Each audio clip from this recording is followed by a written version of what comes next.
Hello, everyone. Welcome to Jamaica 411. Thank you so much for joining me today. I'm your host, Michelle Stern.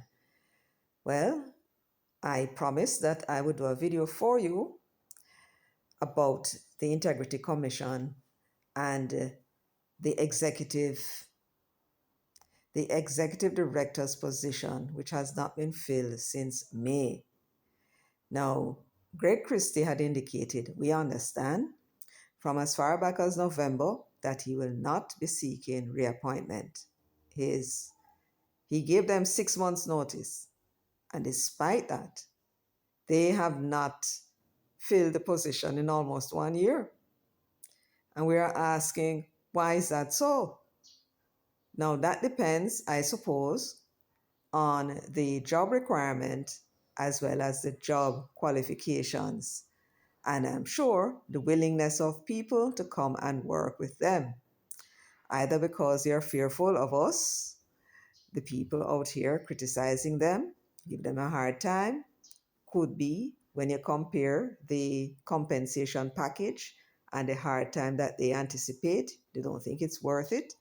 Or maybe they just don't want to work with that bunch that the commissioners that are at the Integrity Commission. Anything is possible. Could be that the job requirement specifications may be too much for the compensation that the person would receive. Maybe.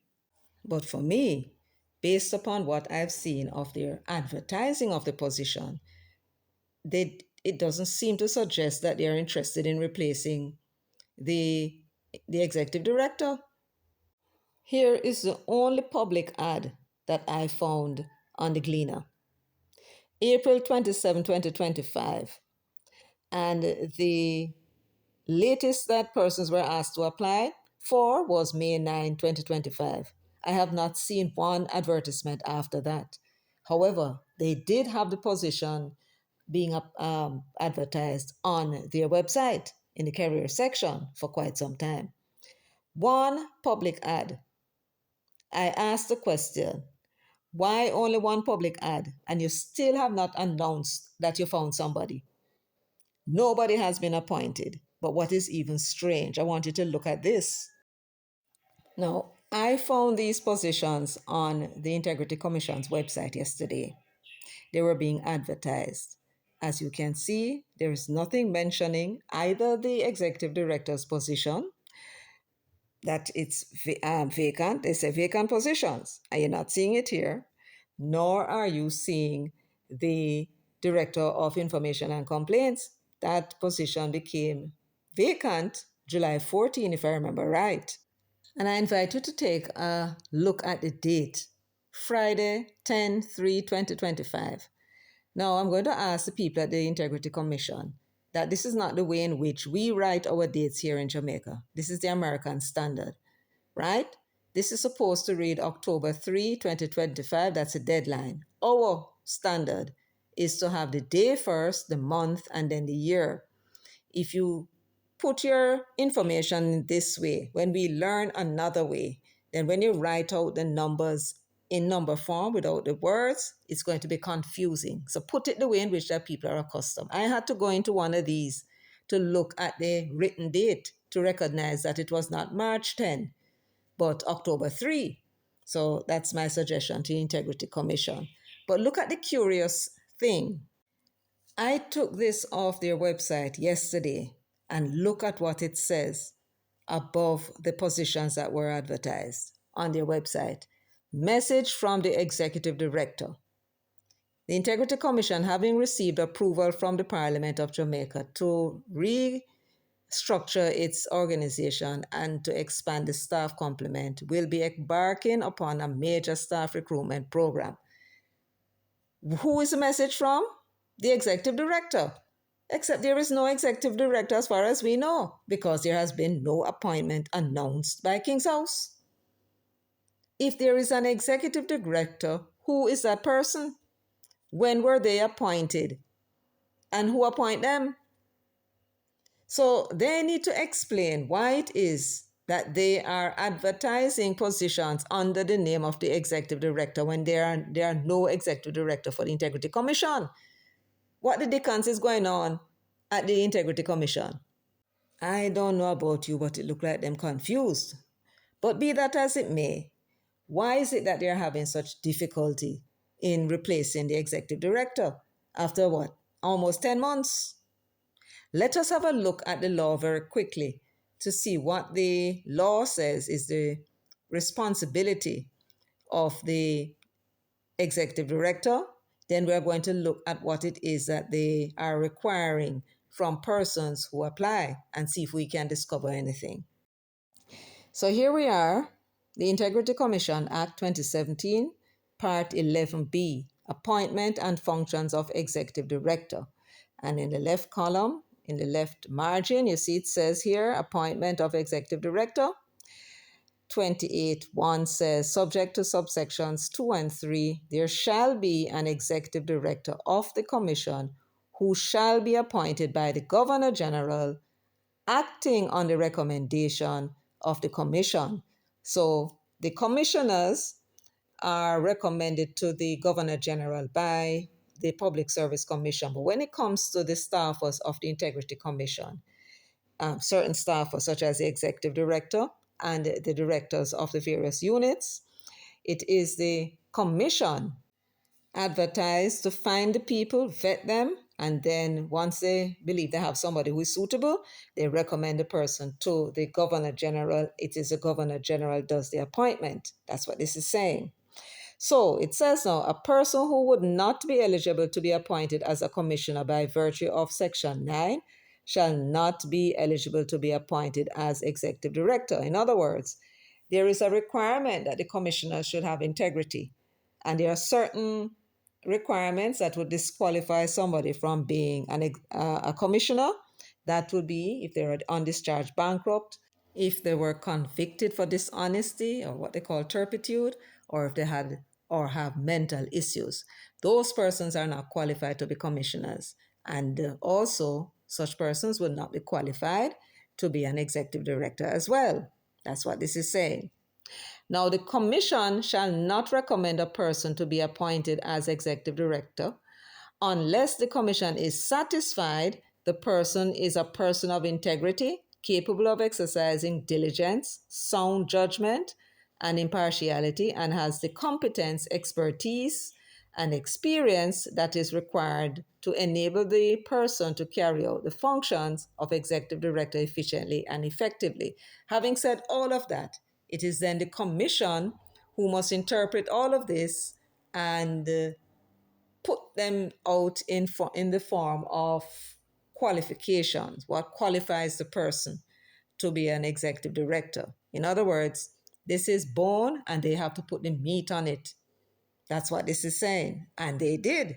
Let me read on and then we'll go to what it is that they require for a person to be executive director. The law then tells us at 4 what the tenure is. He is in office for a period of 5 years, and that the Governor General may remove the executive director on the recommendation of the commission. They hire him, they can fire him, but only the Governor General can actually hire and fire, so to speak. And here it says at 29.1 that subject to Section 34.3, the executive director shall be responsible for the day-to-day management of the affairs of the commission other than those functions that are specifically assigned under the Act to a director. So this is what the executive director is. He's like a CEO of a company, responsible for the day-to-day management of the commission. Now, they state the responsibilities. Listen now, and you tell me why it is that it should be so difficult for them to replace the executive director if they are interested to. Coordinating the functions of the commission, ensuring the timely implementation of the decisions and directions of the commission. Who is doing that now? Because there's no executive director. submitting quarterly reports to the Commission in relation to the activities of each division in such manner as may be prescribed. There is no acting executive director. So, who is now carrying out that function? Who is now doing that? Preparing the budget of the Commission and submitting the same to the Commission for approval. Well, they could ask the accountant, I suppose, to do the preparation and send that report to them. Developing and implementing operational policies and procedures in relation to the functions of the Commission. Now, Greg Christie was there for 5 years. Perhaps all of that is done already, so it's now on autopilot. And performing such other functions as may be assigned to the executive director under this act or any other enactment. Now, under the act, this would suggest that the commissioners are not able to assign other functions unless, of course, it's stated in the act. That's what this would seem to suggest to me. The executive director may, where he considers necessary, refer to the commission any matter which may arise in relation to the execution of his functions. Any issues that him have about his job, him can go to the commissioners about it. The executive director is also supposed to attend the meetings of the commission unless they ask him not to attend. But once he is in attendance, he does not have a vote. Only the 5 commissioners can vote, not him.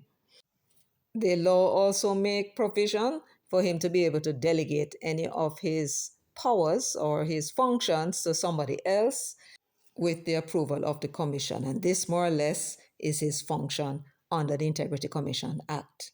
Now, what would happen if there is a vacancy with one of the other directors? He also has a role, the executive director, in that appointment.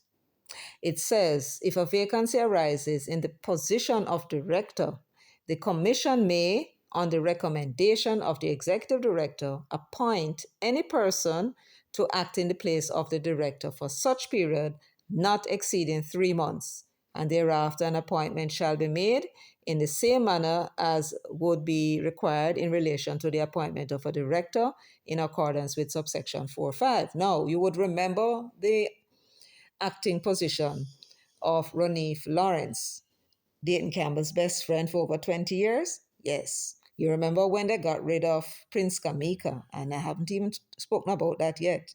When they got rid of Prince Kamika, they had put him in the position to act without going to the Governor General for the Governor General's approval. So naturally, he was there for a while when they realized the mistake, and I do believe he was appointed June, it could have been June 22. So his 3 months is July, August, September. It should be expiring this month. Now, the law says that he has to be replaced. They have to put somebody in the position and appoint. And all know we haven't heard. But then again, maybe the time has not expired. So we'll wait to see if we hear of an appointment to the position of Director of Corruption Prosecution, whether they are going to recommend for appointment Ronif Lawrence, Dayton Campbell's best friend, for over 20 years, or they're going to replace him with somebody else. So we wait with bated breath to see what's going on there. So the Integrity Commission Act at Section 28.3 sets out the criteria for hiring the executive director, what sort of characteristics they must have. And it states that there must be a person of integrity. That's the first thing.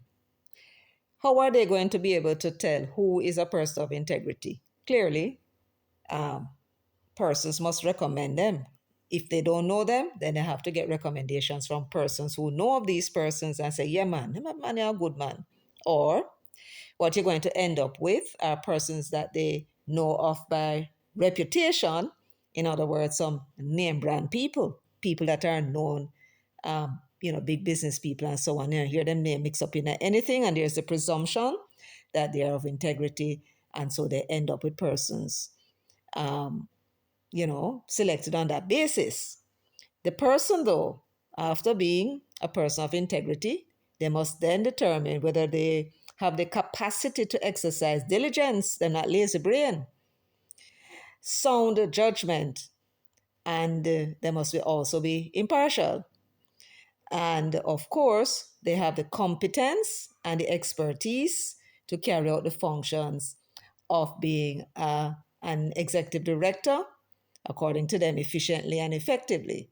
In other words, they must find a CEO with integrity that can be impartial and can carry out the function of being a CEO effectively and efficiently. That's all they have to do.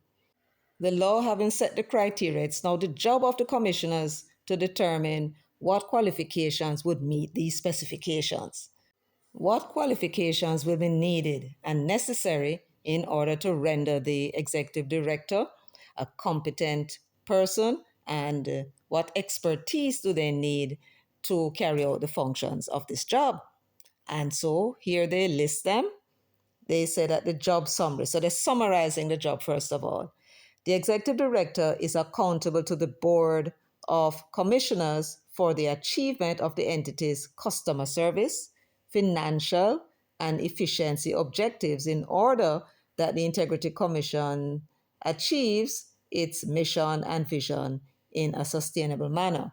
So the executive director is responsible for the financial and efficiency objectives. They set a criteria for all of the departments. He's the one that's responsible for ensuring that these objectives are carried out. That's what this is saying, including, of course, customer service. Now, they have set out what they call major responsibilities under 4 subheadings. And they have listed 18 responsibilities. And basically, they're saying that, well, I'll give you an example or two. There is the constant use of the phrase to lead constant review. And one such area, they say that he should lead constant review to improve the Integrity Commission's strategy, articulation, and execution process. I suppose they would explain to the candidate what that means. To also improve the parliamentary and public sector decision maker engagement, attending quarterly media briefing to keep stakeholders informed, and so on and so forth. And there are 18 of them. Next, we want to look at the qualifications, what it is that they determine would be the expertise, what qualifications they need to carry out the function. And here it comes on the minimum required qualifications and experience, because the law also requires that they should be experienced as well. It says undergraduate degree in finance, business, law, or equivalent qualification. So they need an undergraduate degree in finance or business, law, or some other equivalents. So they need a Bachelor of Arts degree. They need a master's degree now in business administration, right? So Bachelor of Arts degree in business administration may not work. They want you to have a master's in business administration and a degree in finance, business, law, or some other equivalent. And then they ask that you have 7 years experience in a senior management position. You may not have been a CEO, but you should at least be in a senior management position. That is the requirement in terms of qualifications. That don't seem so hard. Seems to me that we have a whole heap of people who could fit into that category coming out of the private sector. Wouldn't you agree? Then they have now what they call desired skills and competencies, because the law requires that they should set a criteria for that and ensure that the person is not lazy brain, that they are capable of exercising sound judgment, and they must be impartial. I don't know how they would determine that. I suppose it's a judgment call based on the person's achievements in the job that they were in. They could say that the person exercised sound judgment if they were successful in the job that they are coming from. What you say to that? You agree?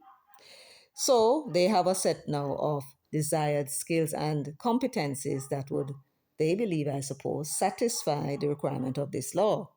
And it is important for us to understand, because we need to understand the reason why it is so difficult to find an executive director, if it is so, based upon the qualification. Is that the problem? Well, let us check to see what they say is the desired skills and competencies. First of all, they said that the person must have analytical skills. Is that person hard to find? Interpretation of financial statements. So they must have an analytical skills and must be able to interpret financial statements.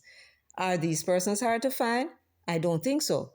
They must have reasoning power, ability to make on-the-spot assessment of situations. That's not hard to find. They must have human relations, inspiring leadership, and ability to delegate and manage people and time effectively. That's a par for the course for a CEO. Demonstrates critical competencies in commitment to results, leading change, and motivating employees. That is dime a dozen. These people should not be so difficult to find. Identifies relevant information to help transform the information into individual and organizational knowledge and learning. Translates broad goals into achievable steps, anticipates and solves problems, and take advantage of opportunities. I would have expected that anybody who would have gone and sought higher education and have experience in managing a business or in a position where they manage departments, that they would have all of these skills. I would think so. So, what is the problem? Why is it they have not been able to find somebody since April 27 when they advertised? Here now is what they call specific knowledge. What is that specific knowledge? Knowledge of the Integrity Commission Act and any other such acts or legislation governing the operation of the Integrity Commission. Now, was that a requirement in the law? There was no such requirement. It simply stated that he must be able to carry out the job of the executive director efficiently and effectively. So it was the commissioners who would have determined that it was necessary for the executive director to have a knowledge of the Integrity Commission Act and any other legislation, which would be the Corruption Prevention Act of 2001 and the Contractor General Act of 1983. Those are the only two I know of, plus the Integrity Commission Act.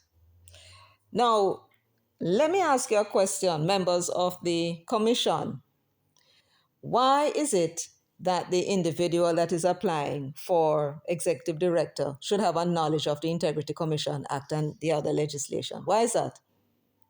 Does that even make any sense? I want you to think about this. You are requiring your executive director to have knowledge of the Integrity Commission Act. What do you even mean by that? What kind of knowledge must they have of the Integrity Commission Act and the other acts? What kind of knowledge of the act you expect people in the private sector to have of the Integrity Commission Act? What kind of knowledge you would expect even the lawyer that is coming to apply to have of the Integrity Commission Act? When the police force is going on a recruitment drive, you ever hear them ask them new recruits to have knowledge of the criminal law? When the JDF is going on a recruitment drive, you hear them ask their recruits to have knowledge of the Constitution. As a matter of fact, those blasted MPs don't know a damn thing about the Constitution. It is not required for them to know the Constitution to be in the Parliament. So why would the executive director of the Integrity Commission need to have a knowledge of the Integrity Commission Act? You tell me why. Because first of all, he is not even the one that the directors report to. The director of information and complaints, the director of investigation, and the director of corruption prosecution, they don't report to him. They report to you, commissioners. So why would he need to have a knowledge when all he's responsible for are the areas such as finance, producing financial records, producing reports on the various departments and the functions that you would have already set out? All he has to do is to make sure that the determination of the various performance criteria that you set is being carried out. So why would he need to know anything about the act? And even if you believe he needs to know something about the act, why not do as the police force does? Recruit the person and then bring them up to speed as to what the law requires, a crash course. And that way you would have broadened your scope of persons who would qualify to be an executive director. Instead, you have gone and narrowed it down in such a way that you probably can't find nobody. I am sure that this is what is causing the problem, more than the salary, which is $13.9 million basic salary per annum, right? I'm sure you have persons who are working in companies, small companies, that not getting this kind of money and would qualify based upon your criteria. So you need to think about this. I think that you need to remove this requirement and substitute instead giving them a crash course when they apply and qualify for the job. That is my suggestion. In any event, we're not getting any information out of the Integrity Commission as to the reason why they have not yet been able to replace the executive director. And we need to have something. They are not a law unto themselves. The Parliament needs to know on our behalf why is it they're having such difficulties. And it cannot be the money, because the government cannot go outside of the pay scale. And I'm sure, as I said before, you have persons who are in smaller businesses with that kind of qualification that you want, that would see this as an opportunity to get a nice, prestigious job at the Integrity Commission here in name now. Woo! They would jump at it. And then they're going to look at your qualification and you're talking about they must have specific knowledge of the Integrity Commission Act. And they must say to themselves, but when we even know about them, team in a lawyer, remove that criteria and try again. And what is more, you cannot advertise one time. Give people 12 days and tell them to respond. Right? That's not how this thing works.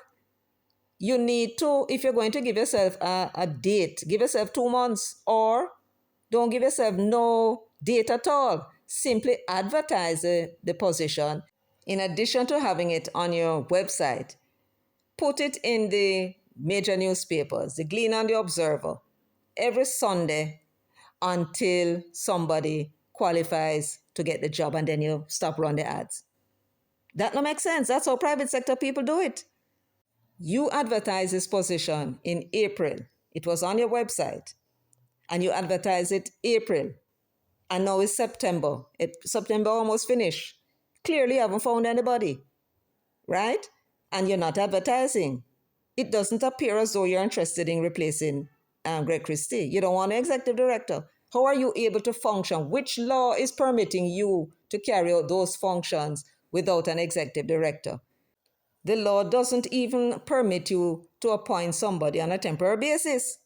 Have you gone to the Parliament and asked them to adjust the law so that you can do so until you find somebody you feel is qualified?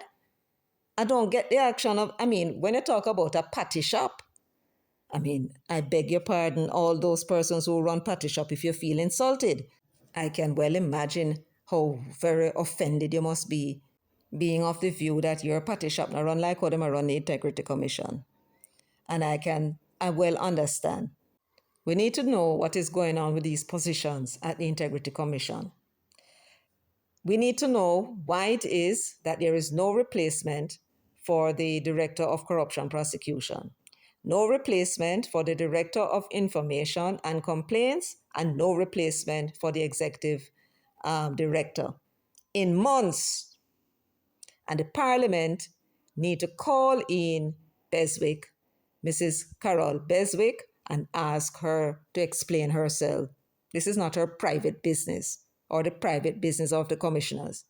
So the public needs to know. The stakeholders, we need to know what's going on. And I should think that you, members of Parliament, need to know what's going on as well. Now, before I close this video, I hope you don't mind, members of the commission, me asking you this silly question. Look at the bottom of this advertisement in gray and tell us, please, what the dickens does this mean? Statutory declaration of assets. So you're asking persons to apply for what you call career opportunities, and you've listed several of them. and ask them to apply by a certain time. And then at the bottom, you have in gray highlighted statutory declaration of assets. Please be advised that where applicable, only persons who have submitted all required statutory declarations of assets, liabilities, and income can be considered for employment at the Integrity Commission. What, what does this mean? I presume that you are directing this particular section to the public sector workers. Anybody who is working for the government now who is required to submit statutory declarations, you're telling them until they submit all of them, they can be employed at the Integrity Commission. Well, let me ask you a question. The four of you that were appointed by the Governor General, were any of you required to submit statutory declarations? Three of you were retired persons, two retired judges and one retired person from the public service. Were any of you required to submit statutory declarations? And if not, why are you therefore insisting on limiting the number of persons who can apply for the position because they did not submit all of their statutory declarations? This is something you need to think about as to whether or not it is necessary. Because if it was not necessary in the first place to establish your own integrity or the integrity of the executive director who may be employed from the private sector, meaning that they don't have any statutory declaration to submit so you can see what their assets liabilities are, then I want you to think about it, whether or not it is necessary or should be necessary for other persons in the public sector to, to do so. Why should they be prohibited from becoming members of the Integrity Commission? When to establish your own integrity as commissioners, it was not required for you to submit statutory declarations. That's my point I am making. And if you had left the public service and did not submit all of yours, it still did not preclude you from becoming a member of the commission. So that is something you can think about. Now, for those persons who may be interested in applying for these positions, if you're about to leave the public service, I would suggest that you resign, whether you submitted all of your statutory declarations or not, and apply for the positions and see what the commissioners do. It is very doubtful that they'll be able to do anything about it because you're not working with the service anymore, the public service. And it appears as though this is aimed at persons who are currently employed to the public service. If you have already left the public service, apply. And one more thing, remember that the threshold, I do believe, has moved from $3.5 million to $12 million now. So if you were getting less than $12 million, I don't know what it matters anymore. Go ahead and apply. We need those positions to be filled. And for others of you in the private sector who would have seen that, that does not apply to you. That's only for those persons who work for government earning above a certain amount. They are required to submit statutory declarations, not you. So go ahead and apply. And I would suggest also that whether you see them advertise it, yes or no, the position is clearly vacant. Still go ahead and send in your application, right? And let them decide what they're going to do with it. That's my suggestion. Anyway, folks, that's my 2 cents worth. Thank you so much for joining me today. If you find the information contained in this video helpful and informative, please give the video a thumbs up as well as share. Until next time, take very good care of yourselves and walk good.